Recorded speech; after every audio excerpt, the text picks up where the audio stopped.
What's up, guys? Welcome to another episode of the Orozco Body and Mind podcast. I'm your host, Chris Orozco, and today is a really special day for me because today I'm actually 1 year no alcohol.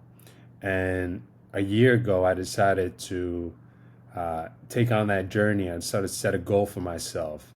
So I'll kind of explain today um, when I started drinking, um, why I wanted to stop drinking, the benefits that I've seen in my life, and hopefully you'll be able to feel inspired, feel motivated.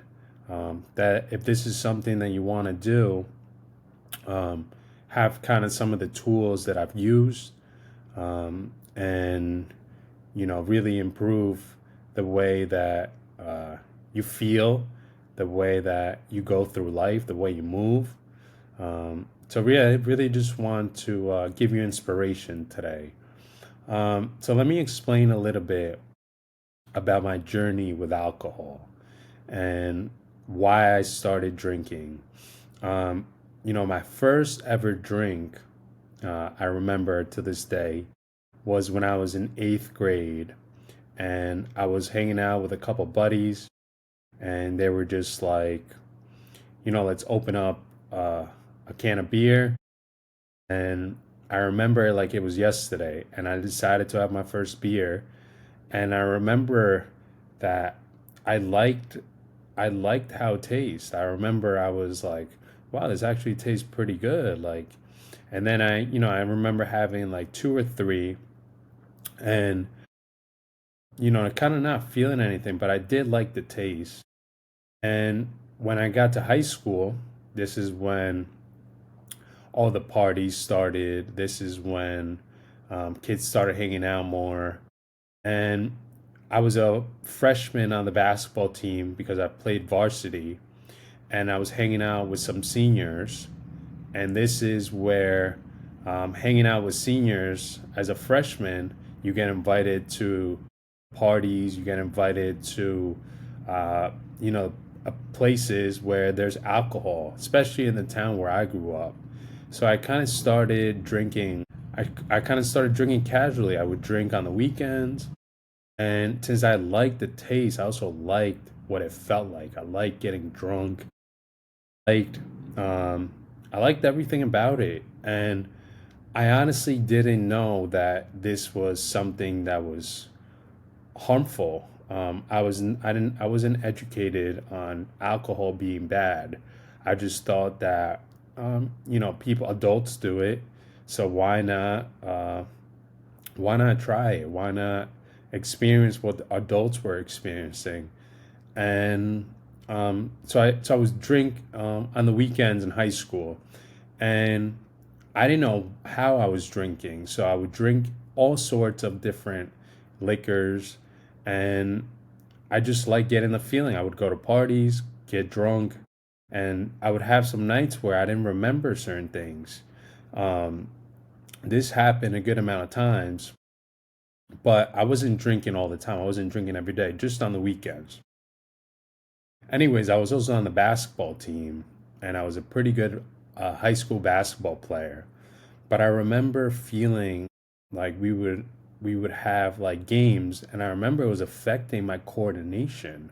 I remember after I drink, like I wasn't feeling like my shot wasn't feeling the same, my conditioning wasn't feeling the same, and but I would still do it. I would do it constantly. When I got to college, I was on playing Division 1 basketball, and then one day we would get off instead of resting because of the long grind of the season.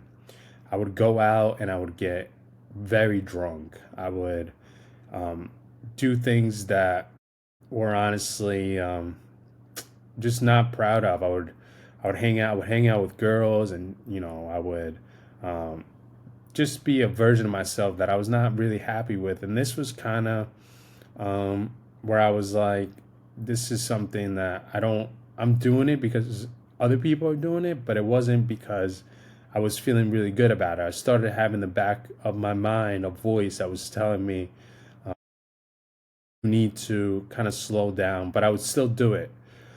Um, and I remember I was in my senior year, 2016. I'll tell you two stories. One of them was I went out with a friend and we went to a bar in New Jersey, and I drove to the bar and I got influenced to just have a drink or two, and I ended up having like 10 drinks, like 4 shots, and I remember driving. I left with my friend and I'm driving back to the house. But as I'm driving, I'm also wanting to text because I don't know why. And I got pulled over. And when I got pulled over, um, the cop made me do the walking test.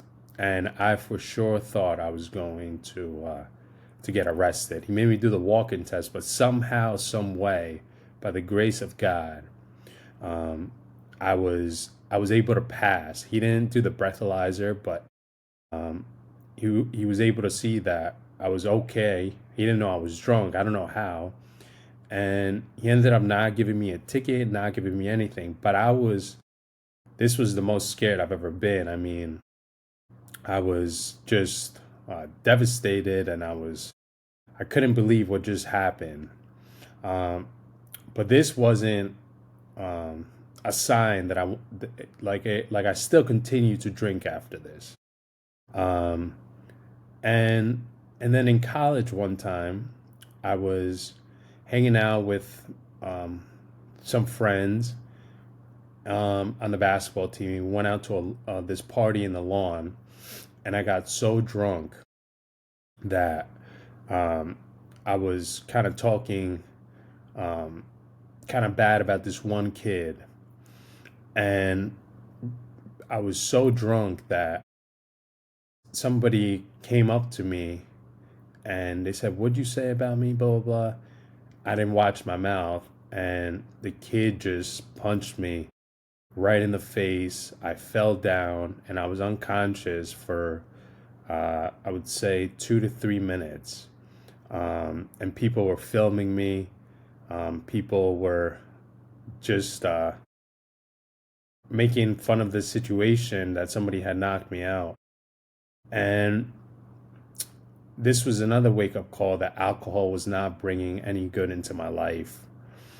But then after college, you know, I moved back home and I went through a depression. And after the depression, I still started drinking. I still started going out. And then when I turned 28, I remember like I was going out with my friends, but there was a voice inside of me that was telling me, you can do better. Um, you can fix your life for the better. And that voice started getting louder and louder. And now when I was going out, I felt some type of way when I would drink. Um, and so I started drinking a little bit less. And then um, a year ago from today, I remember I went out on the weekend and the voice started getting louder and it said, um, me telling myself was just like, if you want to be the best version of yourself, if you want to inspire others, if you want to live a life of happiness, then you need to try to give it up. And I came face to face with my own thoughts, and I decided a year ago that I was going to leave it behind, that I was not going to drink anymore. And the first month I was like, man, I want to drink. My friends are out. They're enjoying themselves. Uh, they're having fun, I guess, and I'm just sober. And then 2 3 months would go by, and I started really seeing the benefits of of not drinking, I lost 30 pounds. My skin started to get clearer. My memory started to improve tremendously. When I was drinking, I wouldn't be able to remember a lot of things, but my memory started getting better. My anxiety started to improve. I didn't feel anxious anymore. I was more present when I was at places. I remember just like really taking the time and taking the moment to enjoy people's company. I saw the people around me more clearly. I enjoyed the time with people. And some of the other benefits have been my fitness has improved tremendously. My body feels so much healthier. I wake up with more motivation than ever. I'm inspired to keep improving my life just because I stopped this one this one habit. So, I'm not saying maybe to never have another drink again, but I am saying from experience that just choosing to leave this behind has made my life so much better. I want to live a long, healthy life, and I want to someday, if I'm blessed enough to have kids, and I know that um, I don't want to. I want to be the best version of myself. If I want to have kids, I want to inspire my kids to improve themselves one day. So um, my point is that you can make these changes. You can look at your life and see if this is an area that you're lacking. If this is an area that you see yourself improving, don't hesitate because you won't regret it. You will feel maybe the first few weeks are tough, maybe the first few months. But by the 6 month mark, you'll feel incredible and you'll never want to go back. I can tell you that I don't ever see myself getting drunk again. I don't see myself uh, having a drink again because of the changes that I've made. And I feel like the sky's the limit. This is only the beginning. So, uh, I just want to inspire you to really look at your life, look at the things that you can improve. And maybe you're struggling in other areas. Maybe you're struggling with smoking. Maybe you're struggling with drugs. But um, I'm telling you right now, you can make the necessary changes to improve your life. You know, and alcohol is something that it's not good for you. It's actually poisoning. You're poisoning your body. You're damaging the organs inside your body. You're damaging your brain, and we're ruining relationships with alcohol. I know people that it has cost them marriages, it has cost them friendships, it has cost them just tremendous amount of pain. So, um, like I said, if you're struggling with this habit, um, really try um, to limit it, or really try to cut it completely out. And excuse me, and trust me that you'll have your days where you want to go back and be that old version of yourself, but you can go beyond that. You can be a whole new you. You can change your life and you can inspire others to do the same. With our story, um, we can inspire a lot of people, especially if we're people that came from struggle, came from hard times. But people love to see people doing well. People love inspiring stories, and um, we can do that for other people. We can, with our story, we can change many lives. And sometimes we can inspire even the closest people in our circle. We don't have to inspire, you know, maybe other people, but we can inspire the closest people in our circle. And at the end of the day, that's important. So yeah, guys, thank you so much for listening. Um, I'm very happy um, that I've made the changes, and I look forward to just take it one day at a time, because the other days are easier, other days are harder, but it's about the journey. It's about taking one step in front of the other, and it's about changing the world for a better place.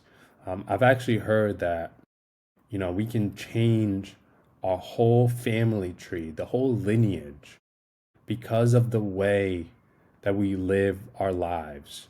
So our future kids, so our future generations don't have to deal with the pain that maybe our ancestors, that our grandparents, that our parents went through. The way we live our lives right now could literally be uh, for yourself and for future generations. So your kids, so your grandkids can live a much better life and a healthier lifestyle. So remember, always choose you, always improve for you.